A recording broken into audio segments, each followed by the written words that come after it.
Shalom, selamat hari Minggu. Senang bisa berjumpa lagi di pagi hari ini. Mari kita berdoa sebelum membaca firman Tuhan. Tuhan, kami mau merenungkan firman. Kami berdoa memohon hikmat dari Roh Kudus sehingga kami dapat mengerti, kami dapat menerima firman-Mu dengan baik. Dalam nama Tuhan Yesus. Amin. Pembacaan firman Tuhan dari Ulangan pasal 11 ayat 11 sampai 12. Tetapi negeri kemana kamu pergi untuk mendudukinya, ialah negeri yang bergunung-gunung dan berlembah-lembah, yang mendapat air sebanyak hujan yang turun dari langit, suatu negeri yang dipelihara oleh Tuhan Allah. Mata Tuhan Allahmu tetap mengawasinya dari awal sampai akhir tahun. Renungan kita saya beri tema, Tuhan selalu mengawasi. Saudara-saudara yang dikasihi Tuhan, tentu kita sangat paham dengan dunia kerja. Biasanya para pekerja mendapatkan pengawasan. Dalam dunia pendidikan juga demikian. Ketika belajar ataupun ujian, selalu ada pengawas yang berjaga. Dan di berbagai bidang dan tempat, pengawas bisa disiagakan demi kelancaran dan keamanan pelaksanaan kegiatan. Demikian pun dengan umat Tuhan. Bukan saja bangsa Israel dahulu, tetapi sampai dengan saat ini dan seterusnya, kita yakin bahwa Tuhan tetap menjaga kita. Tuhan tetap mengawasi setiap langkah kehidupan kita. Amin. Namun ada yang menarik, bahwa dalam pengawasan Tuhan ternyata terkandung janji pemeliharaan. Pertama, apa yang kita yakini dengan janji Tuhan? Kembali kepada teks bacaan kita, bahwa pertama bicara dengan janji Tuhan itu bersifat pasti. Dia tidak pernah berjanji lalu mengingkari. Tuhan Allah berjanji bahwa umatnya Israel akan keluar dari perbudakan Mesir, akan menduduki tanah Kanaan, tanah perjanjian, tanah yang baru. Dan Tuhan sudah menepati janjinya. Kedua, bahwa janji Tuhan itu selalu yang terbaik. Tuhan menjanjikan kelimpahan susu dan madu. Ini adalah simbol daripada kemakmuran dalam ayat 9. Dan itu jauh lebih baik dari sebelumnya. Dahulu mereka juga bisa menikmati susu dan madu, disertai dengan perhambaan. Tetapi sekarang mereka menikmatinya dengan kemerdekaan di dalam Tuhan. Itu bedanya. Ketiga, bahwa janji Tuhan selalu on time, bahkan juga every time. Kita mengetahui bahwa di sepanjang perjalanan umat Tuhan di padang gurun, Tuhan terus menuntun umatnya. Siang dan malam, ada tiang awan, ada tiang api.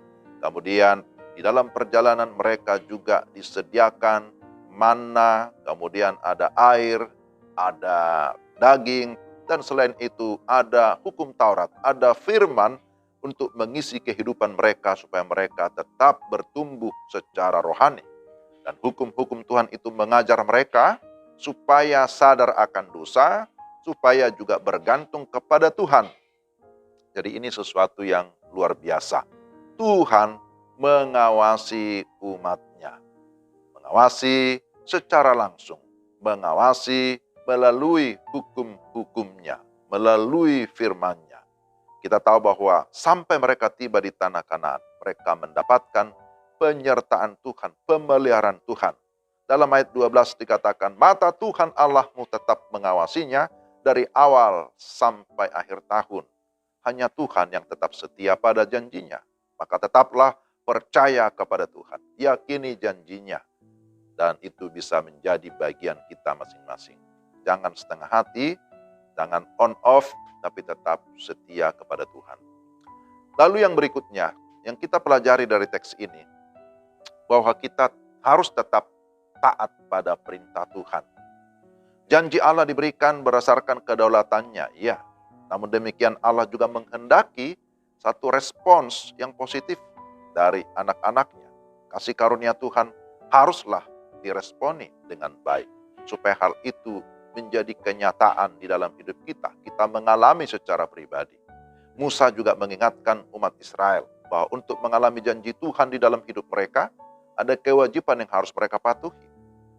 Disebutkan bahwa kamu harus berpegang pada seluruh perintah yang kusampaikan kepadamu pada hari ini. Ayat yang ke-8. Berpegang bisa berarti taat, melakukan perintah Tuhan. Perintah Tuhan itu ada untuk ditaati, bukan untuk dilanggar. Siapa yang melanggar pasti dihukum. Tapi siapa yang taat pasti akan diberkati. Begitulah rumusnya secara rohani. Saudara, menjadi anak Tuhan adalah anugerah terbesar dalam hidup kita.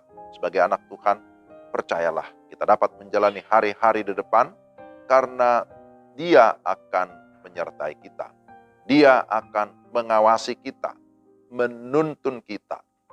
Dia tidak hanya melihat dari jauh, tapi terus memegang tangan kita, menuntun langkah kita, sehingga kita tetap memiliki semangat dan pengharapan bahwa segala janji Tuhan juga akan menjadi bagian kita.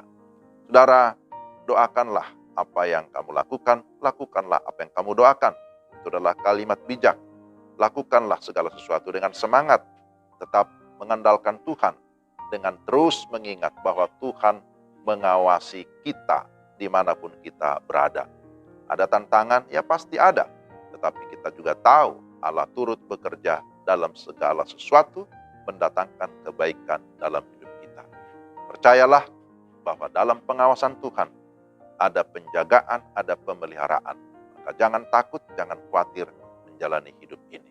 Mari kita berdoa. Tuhan, terima kasih untuk firman-Mu hari ini yang meneguhkan iman kami bahwa Tuhan kami adalah Tuhan yang hidup, yang senantiasa setia mengawasi kami, menjaga, memelihara kami dari awal sampai akhir. Kepadamu Tuhan kami serahkan hidup kami, pimpin sertai kami dalam nama Tuhan Yesus. Amin. Demikian renungan kita hari ini. Kiranya Tuhan memberkati Bapak, Ibu, dan Saudara sekalian. Shalom, selamat hari Minggu. Tuhan berkati.